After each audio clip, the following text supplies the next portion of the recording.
ಹರೇ ಕೃಷ್ಣ. ಎಲ್ಲರಿಗೂ ಪ್ರಣಾಮಗಳು.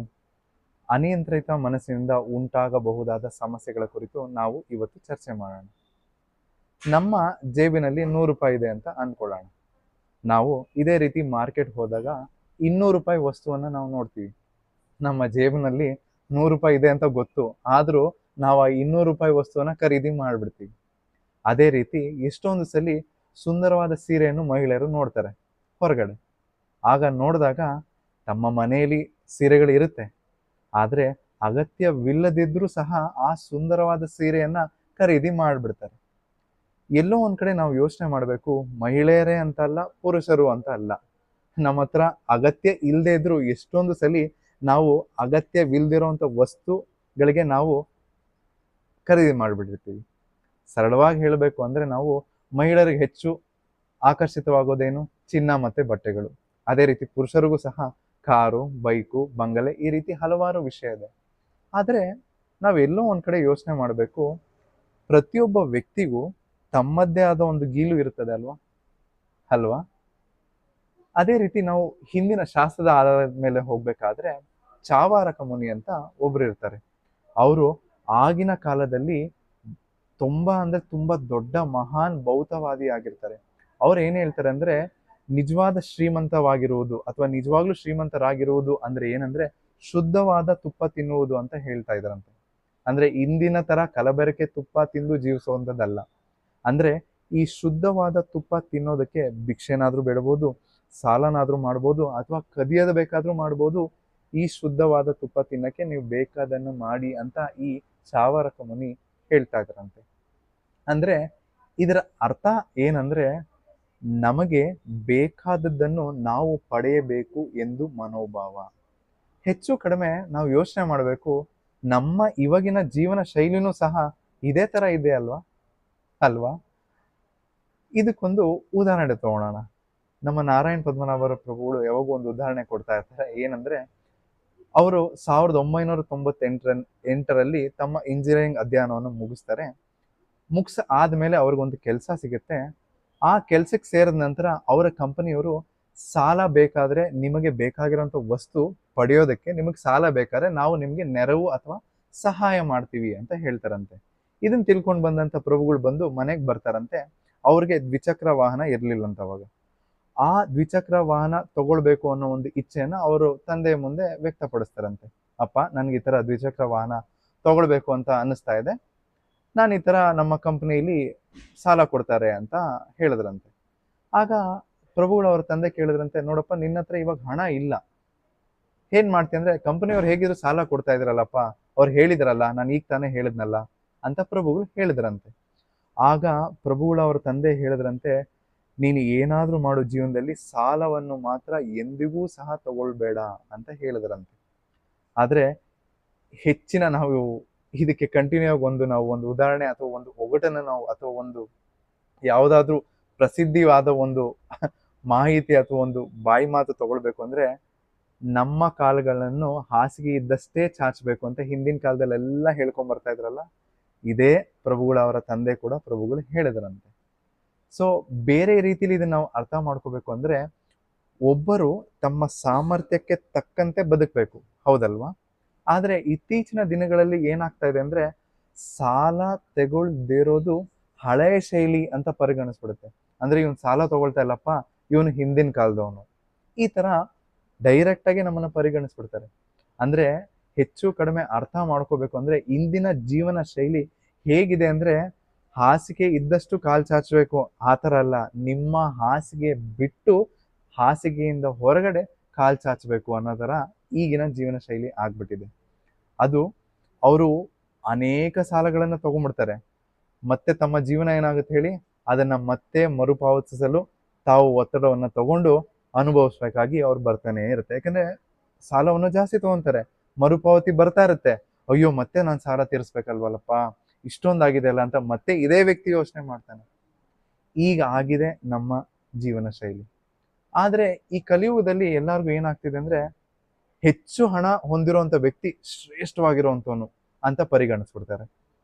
ಒಳ್ಳೆಯ ಗುಣ ಅಥವಾ ಒಳ್ಳೆಯ ಮೌಲ್ಯಗಳು ಯಾವ್ದು ಜಾಗಕ್ಕೆ ಇರೋದಿಲ್ಲ ಈ ಕಲಿಯುಗದಲ್ಲಿ. ಯಾಕಂದ್ರೆ ಬರೀ ಒಬ್ಬ ವ್ಯಕ್ತಿನ ಹಣದಲ್ಲಿ ಅಷ್ಟೇ ತೂಗು ಹಾಕ್ತಾ ಇದೆ ಈ ಕಲಿಯುಗ ಕಾಲದಲ್ಲಿ. ನಾವು ಹೇಳ್ಬೋದು, ನಮ್ಮ ಸಮಾಜವು ಹೀಗೆ ಯಾಕಾಗಿದೆ? ನಮಗೆ ಪ್ರಶ್ನೆ ಬರುತ್ತಲ್ವ, ಯಾಕೆ ಈ ತರ ಸಮಾಜ ಆಗಿದೆ? ಒಂದ್ ಕಡೆ ನೋಡಿದ್ರೆ ಸ್ಪರ್ಧಾತ್ಮಕ, ಎಲ್ಲಾ ಕಡೆ ಕೂಡ ಸ್ಪರ್ಧಾತ್ಮಕ ಅಂದ್ರೆ ಕಾಂಪಿಟೇಷನ್ ಅಂಡ್ ಭೌತಿಕ ಇತ್ಯಾದಿ. ಆದ್ರೆ ನಾವ್ ಏನ್ ಮಾಡ್ಬೋದು ಇದಕ್ಕೆ? ನಾವ್ ಅದಕ್ಕೆ ಹೇಗ್ ಹೊಂದ್ಕೊಳ್ಬೇಕು? ಇಷ್ಟು ಕಾಂಪಿಟೇಷನ್ ಇದೆ ಜಗತ್ತು, ಇದಕ್ಕೆ ನಾವು ಹೇಗ್ ಸರಿದೂಗಿಸ್ಕೊಳೋದು ನಮ್ಮನ್ನ? ಅಂದ್ರೆ ನಮ್ಮ ಸಮಾಜದಲ್ಲಿ ಈ ಒಂದು ಸಂದರ್ಭ ನಿರ್ಮಾಣ ಆಗಕ್ಕೆ ಕಾರಣವೇನು ಅನ್ನೋದು ನಾವು ಯೋಚನೆ ಮಾಡ್ಬೇಕು. ಏನಾಗಿರ್ಬೋದು ಇದಕ್ಕೆ ಕಾರಣ? ಇದಕ್ಕೆ ಕಾರಣ ಈ ತರ ಆಗಕ್ಕೆ ಎಲ್ಲಿಂದ ಬರ್ತಾ ಇದೆ? ಇದಕ್ಕೆ ಏನಾದ್ರೂ ಒಂದು ಸೋರ್ಸ್ ಅಥವಾ ಒಂದು ಬುನಾದಿ ಅಥವಾ ಹಾದಿ ಇರ್ಬೇಕಲ್ಲ, ಎಲ್ಲಿಂದ ಬರ್ತಾ ಇದೆ ಅಂತ. ಇದಕ್ಕೆಲ್ಲಾ ಕಾರಣ ಯಾರು? ನೀವು, ನಾವೇ. ಅಂದ್ರೆ ನಾವು ಅಂದ್ರೆ ಇಲ್ಲಿ ಜನರು, ಜನರ ಆಲೋಚನೆ ಮತ್ತೆ ಜನರ ಮನಸ್ಸಿಂದ ಈ ರೀತಿ ಸೃಷ್ಟಿಯಾಗಿದೆ. ಆದ್ದರಿಂದ ನಮ್ಮ ಈ ಸಾಮಾಜಿಕ ಸಮಸ್ಯೆಗಳು ಏನೇನೆಲ್ಲ ನಾವು ನೋಡ್ತಾ ಇದ್ದೀವಿ, ನಿಜವಾದ ಕಾರಣ ನಮ್ಮ ಮನಸ್ಸು. ಅದು ನಮ್ಮನ್ನು ಒತ್ತಾಯ ಮಾಡಿಸುತ್ತೆ. ಅಯ್ಯೋ, ಸಾಲ ತೆಗೆದುಕೋ ಹೋಗು, ನಿನ್ನ ಹತ್ರ ಇಲ್ಲ, ಆ ಬೈಕ್ ಚೆನ್ನಾಗಿದೆ ತುಂಬಾ, ತಗೋ, ಪರವಾಗಿಲ್ಲ, ಸಾಲ ಮಾಡಿದ್ರು ತಗೋ. ಸರಿ, ನನ್ನ ಹತ್ರ ಈ ಬಟ್ಟೆ ಇಲ್ಲ, ಆ ಬಟ್ಟೆ ತುಂಬಾ ಚೆನ್ನಾಗಿದೆ, ಸಾಲ ಮಾಡಿದ್ರು ಆ ಬಟ್ಟೆ ತಗೋ. ಈ ರೀತಿ ನಮ್ಮ ಮನಸ್ಸು ಎಲ್ಲೋ ಒಂದ್ ಕಡೆ ನಮ್ಮನ್ನ ಒತ್ತಾಯ ಮಾಡುತ್ತೆ. ಅಂಡ್ ಒತ್ತಾಯ ಮಾಡಾದ್ಮೇಲೆ ಏನ್ ಮಾಡ್ತೀವಿ? ತಗೊಂಡ್ಬಿಡ್ತೀವಿ. ಇದೆಲ್ಲವೂ ಸಹ ಆಗ್ತಿರೋದು ಮನಸ್ಸಿನ ಕ್ರಿಯೆಗಳಿಂದ. ಗೊತ್ತಾಗ್ತಿದ್ಯಾ? ನಾವೆಲ್ಲರೂ ಈ ಹಿಂದೆ ಹಲವಾರು ಬಾರಿ ಎಷ್ಟೊಂದು ಸಲಿ ಹೊಸ ವರ್ಷದ ಸಂಕಲ್ಪಗಳು ಅಂದ್ರೆ ನ್ಯೂ ಇಯರ್ ರೆಸಲ್ಯೂಷನ್ ಅಂತೀವಿ. ಎಷ್ಟು ಜನ? ಎಲ್ಲರೂ ಸಹ ಈ ಸಂಕಲ್ಪಗಳನ್ನು ಮಾಡ್ತೀವಲ್ಲ. ನಾನು ಈ ಹೊಸ ವರ್ಷದಿಂದ ಈ ಒಂದು ನನ್ನ ಚಟವನ್ನ ಬಿಟ್ಬಿಡ್ತೀನಪ್ಪ, ನಾನು ಮಾಡೋದಿಲ್ಲ.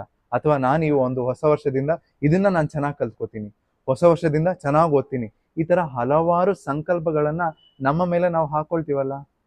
ಆದ್ರೆ ವಿಪರ್ಯಾಸ ನೋಡಿ, ಎಷ್ಟು ಮಟ್ಟಿಗೆ ಆ ಸಂಕಲ್ಪವನ್ನು ನಾವು ಅನುಸರಣೆ ಮಾಡ್ತೀವಿ? ಒಂದು ದಿನ, 2 ದಿನ, 3 ದಿನ, ಆಮೇಲೆ ಆ ಸಂಕಲ್ಪನ ನಾವು ಮಾಡಿದೀವಿ ಅನ್ನೋದು ಮರ್ತೋಗಿರ್ತೀವಿ, ಸಂಕಲ್ಪ ಇದೆ ಅನ್ನೋದು ಮರ್ತು ಬಿಟ್ಟಿರ್ತೀವಿ. ಹೌದಲ್ವಾ? ಯಾಕೆ ಈ ತರ ಆಗ್ತಿದೆ ನಮ್ಗೆ? ನಾವು ಪ್ರಯತ್ನ ಏನೋ ಮಾಡ್ತಾ ಇದೀವಿ ಸಂಕಲ್ಪ ಪಡೆಯಕ್ಕೆ, ಆದ್ರೆ ನಮ್ಮ ಪ್ರಯತ್ನವು ಕೆಲವು ದಿನಗಳ ಆಗಿದ ತಕ್ಷಣ ಕೊನೆಗಾಣ್ಬಿಡ್ತವೆ. ಯಾಕೆ ಈ ತರ ಆಗ್ತಾ ಇದೆ? ನಮ್ಮ ಅಭ್ಯಾಸ ಅಥವಾ ನಮ್ಮ ಪ್ರಯತ್ನ ಚೆನ್ನಾಗಿದ್ರೂ ಸಹ, ನಮಗೆ ಸಂಕಲ್ಪವನ್ನ ಉದ್ದೇಶ ಮಾಡಬೇಕು ಅಥವಾ ಪರಿಪೂರ್ಣ ಮಾಡಬೇಕು ಅನ್ನೋ ದೃಢ ಸಂಕಲ್ಪ ಇದ್ರೂ ಸಹ ಯಾಕೆ ನಮಗೆ ಮಾಡಕ್ ಆಗ್ತಾ ಇಲ್ಲ ಅನ್ನೋ ಒಂದು ಪ್ರಶ್ನೆ ಬರುತ್ತೆ.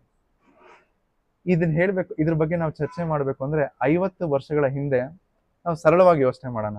ಈ 50 ವರ್ಷಗಳ ಹಿಂದೆ ಇಷ್ಟೊಂದು ಆಸ್ಪತ್ರೆ ನಮ್ಮ ಆಸುಪಾಸು ಇರ್ತಾ ಇರ್ಲಿಲ್ಲ.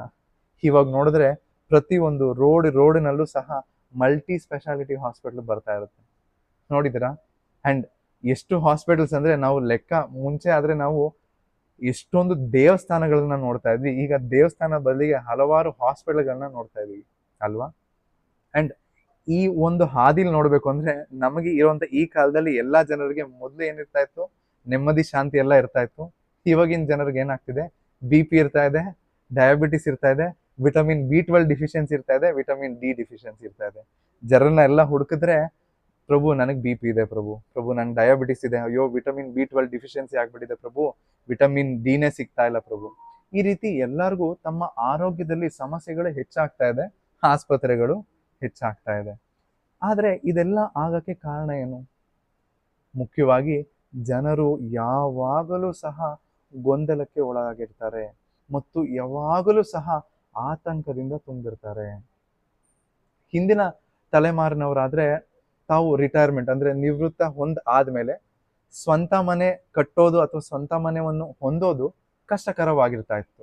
ಆದ್ರೆ ಇವತ್ತು ನಾವು ನೋಡ್ಬೇಕಂದ್ರೆ 20-25 ವರ್ಷದವ್ರ ಹತ್ರನೇ ಸ್ವಂತ ಮನೆ ಇರುತ್ತೆ, ಇಲ್ಲ ದೊಡ್ಡ ಕಾರ್ ಇರುತ್ತೆ, ಇಲ್ಲ ದೊಡ್ಡ ಬಂಗಲೆ ಇರುತ್ತೆ, ಅಥವಾ ತಮಗೆ ಇಷ್ಟ ಬಂದಂತ ಇರುವಂತ ವಸ್ತು ಯಾವುದೇ ಆದ್ರೂ ಇನ್ನ 25-30 ವಯಸ್ಸಿನ ಹುಡುಗ ಎಲ್ಲ ಅವನ ಹತ್ರ ಇರ್ತಾನೆ. ಹೇಗ್ ಸಿಗ್ತಾ ಇದೆ ಈ ವಯಸ್ಕರ ಹುಡುಗನಿಗೆ? ಸಾಲದಿಂದ. ಸಾಲ ಮಾಡ್ತಾ ಇದ್ದಾನೆ, ಮನೆ ತಗೊಳ್ತಾ ಇದ್ದಾನೆ, ಸಾಲ ಮಾಡ್ತಾ ಇದ್ದಾನೆ, ಕಾರನ್ನು ತಗೊಳ್ತಾ ಇದ್ದಾನೆ, ಸಾಲ ಮಾಡ್ತಿದ್ದಾನೆ, ಬೇಕಾದ ವಸ್ತುವನ್ನು ತಗೊಳ್ತಾ ಇದ್ದಾನೆ. ಆದ್ರೆ ಅವನ ಜೀವನ ಅಷ್ಟು ಸುಖಮಯವಾಗಿರುವುದಿಲ್ಲ. ಯಾಕಂದ್ರೆ ನಾವು ಯೋಚನೆ ಮಾಡ್ಬೇಕು, ಅವನು ಸಾಲ ತಗೊಂಡಾದ್ಮೇಲೆ ಎಷ್ಟೆಲ್ಲ ಸಾಲ ಮಾಡ್ತಾನೆ, ಅದನ್ನ ಕಟ್ಟೋದ್ರಲ್ಲೇ ಅವನು ಮುಳುಗೋಗ್ತಾನೆ. ಅಂದ್ರೆ ಅಯ್ಯಪ್ಪ, ನಾನು ಸಾಲ ತಗೊಂಡೆ, ಕಟ್ಬೇಕು ಅನ್ನೋ ಆತಂಕದಲ್ಲೇ ಆ ವ್ಯಕ್ತಿ ಮುಳುಗು ಹೋಗ್ಬಿಡ್ತಾನೆ. ಅಂದ್ರೆ ನಾವು ಎಲ್ಲೋ ಒಂದ್ ಕಡೆ ಈಗ ಈ ವ್ಯಕ್ತಿಗೆ ಕಟ್ಟಬೇಕು ಅನ್ನೋ ಆತಂಕ ಬಂತು, ಕಟ್ಲಿಲ್ಲ ಅಂದ್ರೆ ನನ್ನ ಸಂಸಾರಕ್ಕೆ ಏನಾಗುತ್ತಪ್ಪ ಅನ್ನೋ ಒಂದು ಭಯಾನೂ ಶುರುವಾಯ್ತು ಅದ್ರ ಜೊತೆಗೆ. ಅಂದ್ರೆ ನಾವು ಹೆಚ್ಚು ಕಡಿಮೆ ನೋಡ್ಬೇಕು ಅಂದ್ರೆ ನಮ್ಮ ಅನಿಶ್ಚಿತದ, ಅಂದ್ರೆ ನಮಗ್ ಗೊತ್ತಿಲ್ಲ ನಮ್ಮ ಭವಿಷ್ಯ ಏನು ಅಂತ, ಈ ಒಂದು ಅನಿಶ್ಚಿತ ಭವಿಷ್ಯದ ಬಗ್ಗೆ ಹೆಚ್ಚಾಗಿ ಈ ವ್ಯಕ್ತಿ ಯೋಚಿಸಿ ಯೋಚಿಸಿ ಯೋಚಿಸಿ ಒತ್ತಡಕ್ಕೆ ಇಳಿದು ಬಿಡ್ತಾನೆ. ಅಂದ್ರೆ ಈ ಒತ್ತಡದಿಂದ ಮತ್ತೆ ಏನಾಗುತ್ತೆ, ಅವನಿಗೆ BP, ಡಯಾಬಿಟಿಸ್, ಶುಗರ್ ಎಲ್ಲ ಬರ್ತಾ ಹೋಗುತ್ತೆ.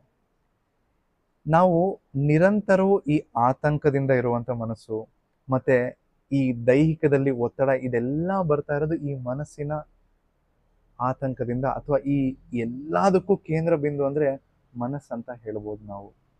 ಇದಲ್ಲದೆ ಜನರು ಹೆಚ್ಚು ಕಡಿಮೆ ಎಲ್ಲರೂ ಸಹ ಒಂದು ವಿಷಯ ಅಂತೂ ನಾವು ಗಮನಿಸ್ಬೋದು, ಎಲ್ಲರೂ ಸಹ ಯಾವತ್ತೂ ತೃಪ್ತರಾಗಿರಲ್ಲ. ಅಂದ್ರೆ ನನ್ನ ಹತ್ರ 1 ಲಕ್ಷ ಇದೆ ಅಂತ ಅನ್ಕೊಳ್ಳೋಣ, ಅಯ್ಯೋ 1 ಲಕ್ಷ ಇಲ್ಲ 2 ಲಕ್ಷ ಮಾಡ್ಬೇಕು, ಅಯ್ಯೋ ನನ್ಗೆ ಈ ಸಲ 5% ಹೈಕ್ ಸಿಕ್ಕಿದೆ ಅಪ್ಪ, 5% ಯಾಕೆ ಸಿಕ್ತು, 10% ಸಿಗ್ಬೇಕು. ಈ ರೀತಿ ಜನರು ತಮ್ಮಲ್ಲಿ ಇರೋದಂತ ವಸ್ತುಗಳಾಗ್ಲಿ ಅಥವಾ ಹಣ ಆಗ್ಲಿ ಯಾವುದೇ ಆಗ್ಲಿ ಅವರು ತೃಪ್ತರಾಗಿರ್ತಾ ಇಲ್ಲ. ಹೆಚ್ಚು ಹಣ ಬೇಕು, ಅಯ್ಯೋ ಇಷ್ಟ ಹಣ ಇದೆ ಹೆಚ್ಚು ಹಣ ಬೇಕು, ಅಯ್ಯೋ ಈ ಕಾರ್ ಇದೆ ಇದು ಬೇಡ ಬೇರೆ ಕಾರ್ ತಗೊಳ್ಳೋಣ, ಈ ಬೈಕ್ ಇದೆ ಇದು ಬೇಡ ಬೇರೆ ಬೈಕ್ ತಗೊಳ್ಳೋಣ, ಈ ಬೀರು ಇದೆ ಇಲ್ಲ ಇದು ಬೇಡ ಬೇರೆ ಬೀರು ತಗೊಳ್ಳೋಣ.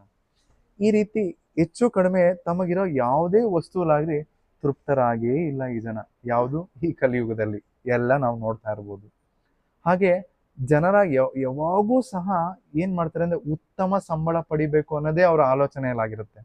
ಯಾಕೆಂದ್ರೆ ಇಲ್ದಿದ್ರೆ ಏನಾಗುತ್ತೆ ಅಂದ್ರೆ ಅವ್ರ ಕೆಲಸಗಳನ್ನ ಬದಲಾಯಿಸ್ತಾ ಹೋಗ್ತಾ ಇರ್ತಾರೆ.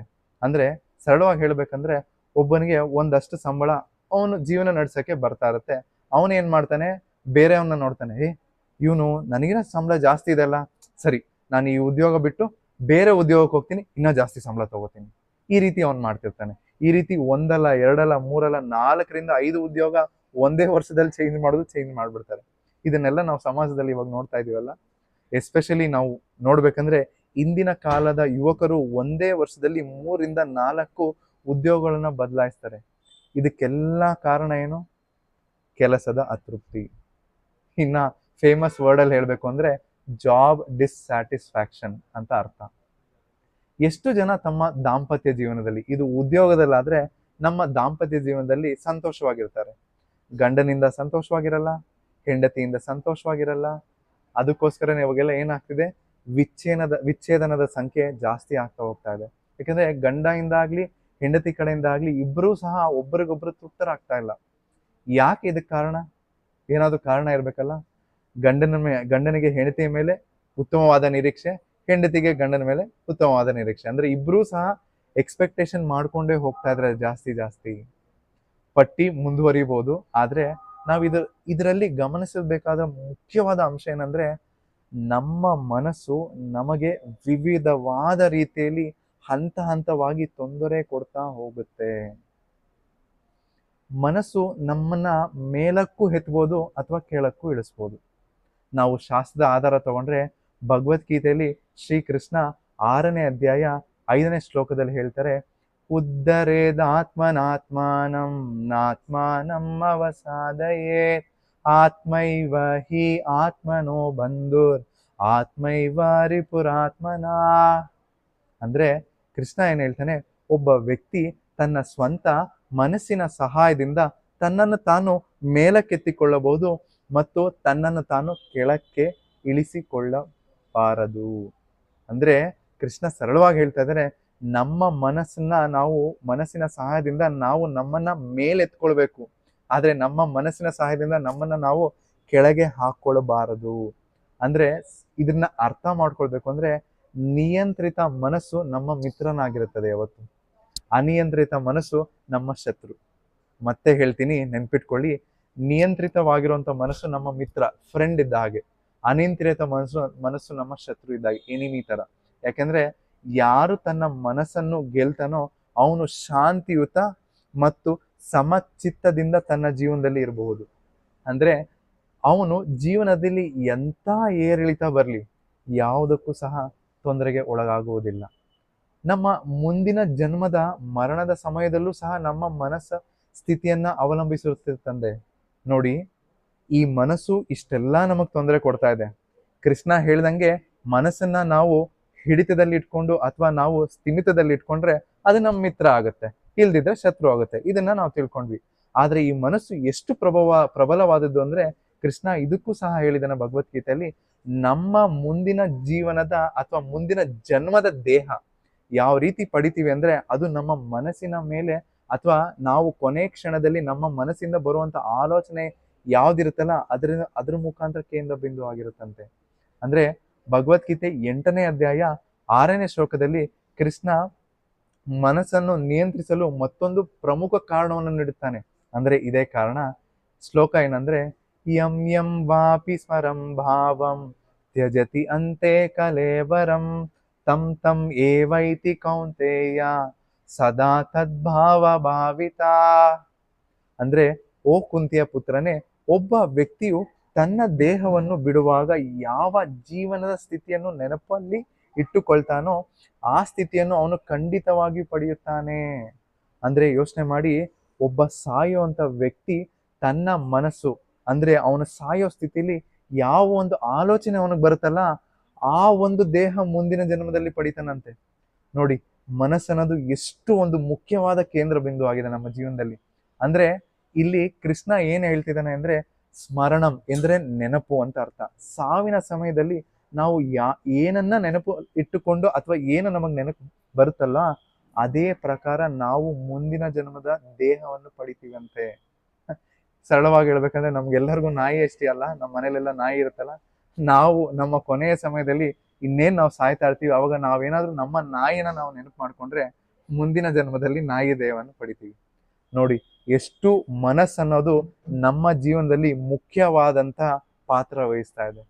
ಹಾಗೆ ನಾವು ನಮ್ಮ ಜೀವನದಲ್ಲಿ ಅತ್ಯಂತ ಪ್ರಿಯಕರವಾಗಿರುವಂತ ವಿಷಯಗಳಾಗಿರ್ಬೋದು, ಘಟನೆಗಳಾಗಿರ್ಬೋದು, ಏನಾದ್ರೂ ದುಃಖ ಅಂದಿದ ತಕ್ಷಣ ಅವ್ರು ನೆನಪಾಗ್ಬಿಡ್ತಾರೆ. ಅದಕ್ಕೋಸ್ಕರ ನಾವು ಈ ಮನಸ್ಸನ್ನ ಹತೋಟಿಯಲ್ಲಿ ಇಟ್ಕೊಂಡು, ಯಾಕಂದ್ರೆ ನಮ್ಗೆ ಇಷ್ಟವಾಗಿರುವಂತ ವ್ಯಕ್ತಿ ನೆನಪಾದ್ರೆ ಮತ್ತೆ ಆ ವ್ಯಕ್ತಿ ಇನ್ನೊಂದು ಭೌತಿಕ ದೇಹ ಪಡಿತೀವಿ, ಇಲ್ಲ ಆ ವ್ಯಕ್ತಿ ಆಲೋಚನೆ ಅವನು ಕೋಪವಾಗಿರ್ತಾನೆ ಅದನ್ನೇ ಮತ್ತೆ ಕೋಪವಾಗಿ ನಾವು ಇನ್ನೊಂದು ಜನ್ಮವನ್ನ ಸಾಧಿಸ್ಕೊಂಡು ಹೋಗ್ಬಿಡ್ತೀವಿ. ನಾನು ಆಗ್ಲೇ ಹೇಳ್ದಂಗೆ ಈ ಮನಸ್ಸನ್ನೋದು ತುಂಬಾ ಅಂದ್ರೆ ತುಂಬಾ ಪ್ರಬಲವಾಗಿದೆ. ಅದಕ್ಕೆ ಇದನ್ನು ಹತೋಟಿಯಲ್ಲಿ ಇಟ್ಕೊಳ್ಳೋದು ನಮ್ಮ ಕೈಯಲ್ಲಿದೆ.